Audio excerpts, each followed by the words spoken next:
जय श्रीमन्नारायण। आज परिवर्तनी एकादशी है। इसे वामन एकादशी भी कहते हैं। इस दिन क्षीर सागर में सोए हुए भगवान विष्णु नींद में करवट बदलते हैं, इसीलिए इसे परिवर्तनी एकादशी कहते हैं। आइए सुनते हैं भाद्रपद मास के शुक्ल पक्ष की एकादशी व्रत की कथा। युधिष्ठिर कहने लगे कि हे भगवान, भाद्रपद शुक्ल एकादशी का क्या नाम है, इसकी विधि तथा इसका महात्म्य कृपा करके कहिए। तब भगवान श्री कृष्ण कहने लगे कि इस पुण्य, स्वर्ग और मोक्ष को देने वाली तथा सब पापों को नाश करने वाली उत्तम वामन एकादशी का महात्म्य मैं तुमसे कहता हूँ, तुम ध्यान पूर्वक सुनो। यह पदा परिवर्तनी एकादशी जयंती एकादशी भी कहलाती है। इसका यज्ञ करने से वाजपेयी यज्ञ का फल मिलता है। पापियों के पाप नाश हो जाते हैं और इससे भी बढ़कर कोई उपाय नहीं है। जो मनुष्य इस एकादशी के दिन मेरी वामन रूप की पूजा करता है, उससे तीनों लोक पूज्य होते हैं। अतः मोक्ष की इच्छा करने वाले मनुष्य इस व्रत को अवश्य करे। जो कमल नयन भगवान का कमल से पूजन करता है, वे अवश्य भगवान के समीप जाते हैं। जिसने भाद्रपद शुक्ल एकादशी को व्रत और पूजन किया, उसने ब्रह्मा विष्णु सहित तीनों लोकों में पूजन किया। अतः हरिवासर अर्थात एकादशी का व्रत अवश्य करना चाहिए। इस दिन भगवान करवट लेते हैं, इसीलिए इसको परिवर्तनी एकादशी भी कहते हैं। भगवान के वचन सुनकर युधिष्ठिर बोले, भगवान, मुझे अति संदेह हो रहा है कि आप किस प्रकार सोते और करवट लेते हैं तथा किस तरह राजा बलि को बांधा और वामन रूप रखकर क्या क्या लीला की। चातुर्मास के व्रत की क्या विधि है तथा आपके शयन करने पर मनुष्य का क्या कर्तव्य है, सो आप मुझसे विस्तार पूर्वक कहिए। श्री कृष्ण कहने लगे कि हे राजन, अब आप सब पापों का नाश करने वाला कथा का श्रवण करिए। त्रेता युग में बलि नामक एक दैत्य था। वह मेरा परम भक्त था। विविध प्रकार के वेद सूक्तों से मेरा पूजन किया करता था और नित्य ही ब्राह्मणों का पूजन तथा यज्ञ के आयोजन भी करता था। लेकिन इंद्र से द्वेष के कारण उसने इंद्रलोक तथा सभी देवताओं को जीत लिया। इस कारण सभी देवता एकत्र होकर सोच विचार कर भगवान के पास गए। बृहस्पति सहित इंद्र आदि देवता प्रभु के निकट जाकर और नतमस्तक होकर वेद मंत्रों द्वारा भगवान का पूजन और स्तुति करने लगे। अतः मैंने वामन रूप धारण करके 5वां अवतार लिया और फिर अत्यंत तेजस्वी रूप से राजा बलि को जीत लिया। इतनी वार्ता सुनकर राजा युधिष्ठिर बोले कि हे जनार्दन, आपने वामन रूप धारण करके उस महाबली दैत्य को किस प्रकार जीता। श्री कृष्ण कहने लगे कि मैंने वामन रूपधारी ब्रह्मचारी बलि से 3 पग भूमि की याचना करते हुए कहा, ये मुझको 3 लोक के समान है और हे राजन, यह तुमको अवश्य ही देनी होगी। राजा बलि ने इसे तुच्छ याचना समझकर 3 पग भूमि का संकल्प मुझको दे दिया और मैंने अपने त्रिविक्रम रूप को बढ़ाकर यहाँ तक कि भूलोक में पद, भूर्वलोक में जंघा और स्वर्ग लोक में कमर और महलोक में पेट और जनलोक में हृदय, यमलोक में कंठ की स्थापना कर सत्य लोक में मुख और उसके ऊपर मस्तक स्थापित किया। सूर्य, चंद्रमा आदि सब ग्रह गण, योग, नक्षत्र, इंद्रादि देवता और शेष आदि सब नाग गणों ने विविध प्रकार से वेद सूक्तों से प्रार्थना की। तब मैंने राजा बलि का हाथ पकड़कर कहा कि हे राजन, एक पद से पृथ्वी और दूसरे से स्वर्ग लोक पूर्ण हो गए हैं, अब तीसरा पग कहाँ रखूं।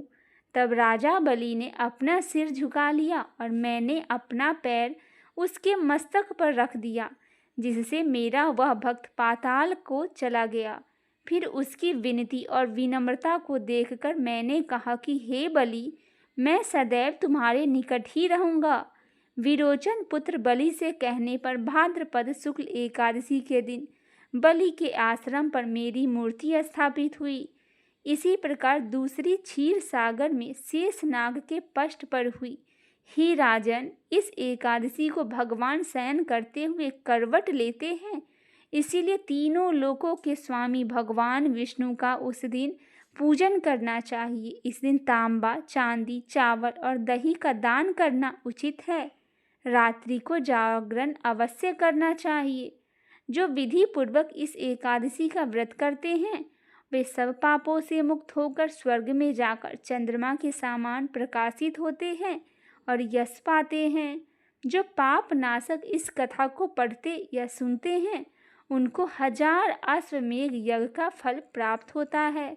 बोलिए भगवान विष्णु की जय हो। इस प्रकार भगवान श्री कृष्ण ने परिवर्तनी एकादशी का महात्म्य युधिष्ठिर जी को बताए। चलिए अब जानते हैं कि इस व्रत में किन बातों का खास ख्याल रखना चाहिए।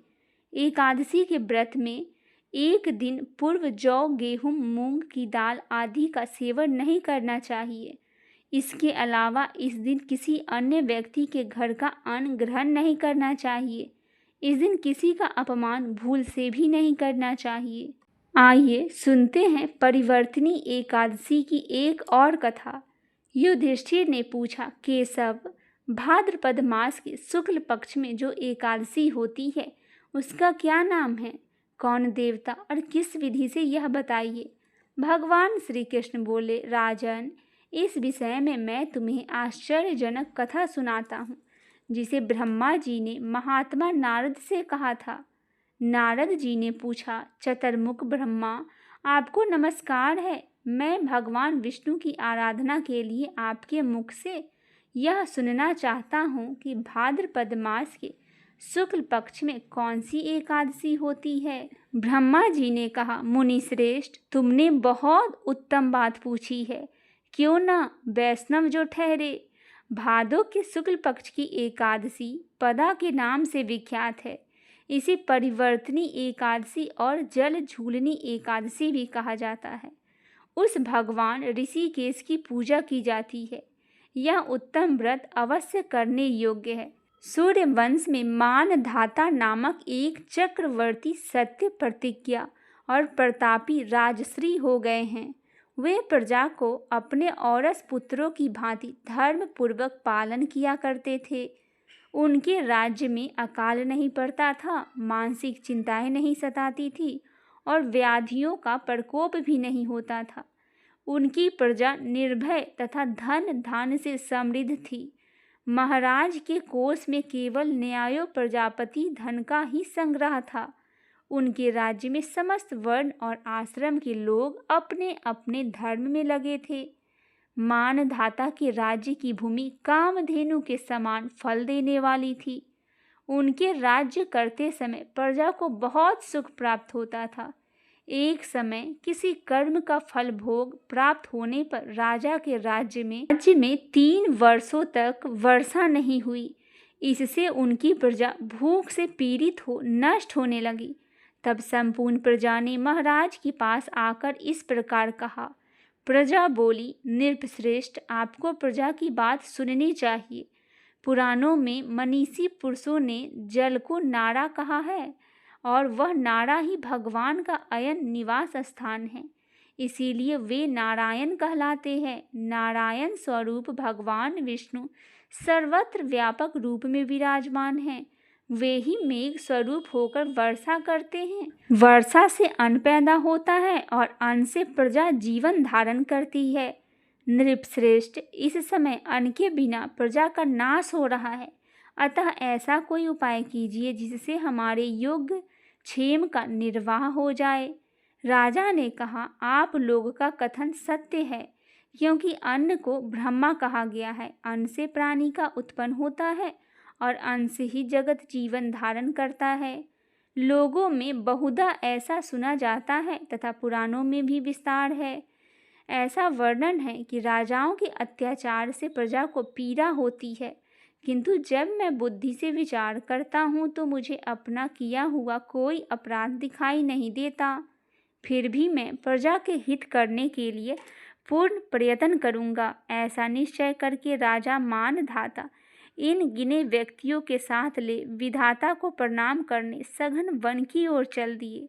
वहां जाकर मुख्य मुख्य मुनियों का तपस्वियों को आश्रम पर घूमते रहे। एक दिन उन्हें ब्रह्मपुत्र अंगिरा ऋषि का दर्शन हुआ। उन पर दृष्टि पड़ते ही राजा हर्ष में भरकर अपने वाहन से उतर पड़े और इंद्रियों को वश में रखते हुए दोनों हाथ जोड़कर उन्होंने मुनि के चरणों में प्रणाम किया। मुनि ने भी स्वस्ति कहकर राजा का अभिनंदन किया और उनके राज्य के 7 अंगों की कुशल पूछी। राजा ने अपनी कुशल बताकर मुनि के स्वास्थ्य का समाचार पूछा। मुनि ने राजा को आसन और अर्घ दिया। उन्हें ग्रहण करके जब वे मुनि ने समीप बैठे तो उन्होंने इनके आगमन का कारण पूछा। तब राजा ने कहा, भगवान, मैं धर्मानुकूल प्रणाली के पृथ्वी का पालन कर रहा था, फिर भी मेरे राज्य में वर्षा का अभाव हो गया है। इसका क्या कारण है, इस बात को मैं नहीं जान पा रहा हूँ। फिर ऋषि बोले, राजन, यह सब युगों में उत्तम सतयुग है। इसमें सब लोग परमात्मा का चिंतन में लगे रहते हैं तथा इस समय धर्म अपने चारों चरणों से युक्त होता है। इस युग में केवल ब्राह्मण ही तपस्वी होते हैं, दूसरे लोग नहीं। किंतु महाराज, तुम्हारे राज्य में यह शूद्र तपस्या करता है, इसी कारण मेघ पानी नहीं बरसते। तुम इसके प्रतिकार का यत्न करो, जिससे यह अनावृष्ट दोष शांत हो जाए। राजन ने कहा, मुनिवर, एक तो वह तपस्या में लगा है, दूसरा निरपराध है, अतः मैं इसका अनिष्ट नहीं करूँगा। आप उक्त दोषों को शांत करने वाले किसी धर्म का उपदेश कीजिए। ऋषि बोले, राजन, यदि ऐसी बात है तो एकादशी का व्रत करो। भाद्रपद मास के शुक्ल पक्ष में जो पदा नाम से विख्यात एकादशी होती है, इसके व्रत के प्रभाव से निश्चय ही उत्तम वृष्टि होगी। नरेश, तुम अपनी प्रजा और परिजनों के साथ इसका व्रत करो। ऋषि का यह वचन सुनकर राजा अपने घर लौट आए। उन्होंने चारों वर्णों को समस्त प्रजाओं के साथ भादों के शुक्ल पक्ष की पदा एकादशी का व्रत किया। इस प्रकार व्रत करने पर मेघ पानी बरसने लगे, पृथ्वी जल से अल्पालवित हो गई और हरी भरी खेती से सुशोभित होने लगी। उस व्रत के प्रभाव से सब लोग सुखी हो गए। भगवान श्री कृष्ण कहते हैं, राजन, इस कारण इस उत्तम व्रत का अनुष्ठान अवश्य करना चाहिए। पदा एकादशी के दिन जल से भरे हुए घड़े को वस्त्र से ढककर दही और चावल के साथ ब्राह्मण को दान देना चाहिए। साथ ही छाता, जूता भी देना चाहिए। दान करते समय इस मंत्रों का उच्चारण करें।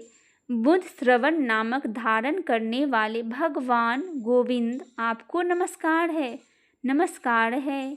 मेरी पाप राशि का नाश करके आप मुझे सब प्रकार के सुख प्रदान करें। आप पुण्य आत्मा जनों को भोग और मोक्ष प्रदान करने वाले तथा सुखदायक है। राजन, इसके पढ़ने और सुनने से मनुष्य सब पापों से मुक्त हो जाता है। बोलिए भगवान लक्ष्मी नारायण की जय हो।